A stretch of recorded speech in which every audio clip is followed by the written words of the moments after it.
News at midday.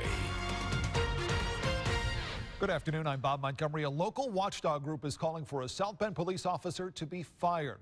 And it wants to form a citizens review board to investigate when police officers are in trouble. Officer Aaron Nepper is involved in a Metro homicide investigation after a man was hospitalized when Nepper arrested him last week. WSBT's Kelly Stubzinski is live at the County City building where this group just spoke with you. Kelly.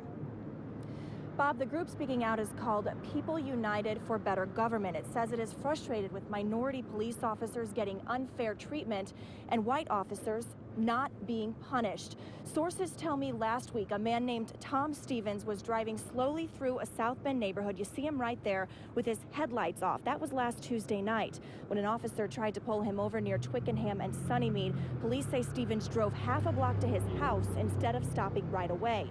Somehow, when Officer Nepper arrested Stevens, he was seriously hurt and Stevens had to be taken to the hospital.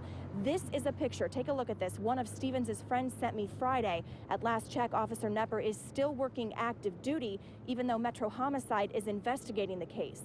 Because of that, People United for Better Government say it's time to stand up, and they call for Nepper to be off the streets. This is outrageous. This community will no longer accept or tolerate this type of conduct from anyone in law enforcement. Law enforcement is sworn to protect us, not to perpetrate violence or crime against us. We have no confidence in this administration or in this current chief.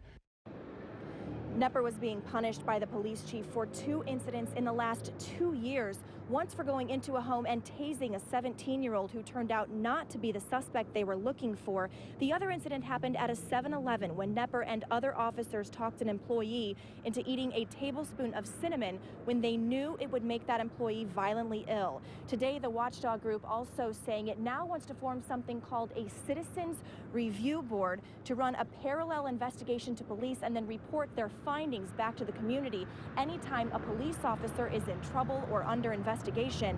People United for Better Government is now calling on the City Council to draft an ordinance for that. Bob, I reached out to South Bend Police spokesman Captain Phil Trent this morning. Still haven't heard back to hear what the police department has to say about all this. Now, Kelly, Mario Sims, the man we just heard from there a second ago, apparently he has his own history with police.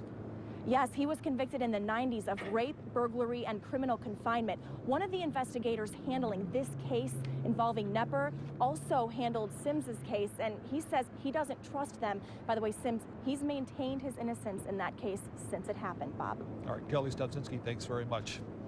And WSBT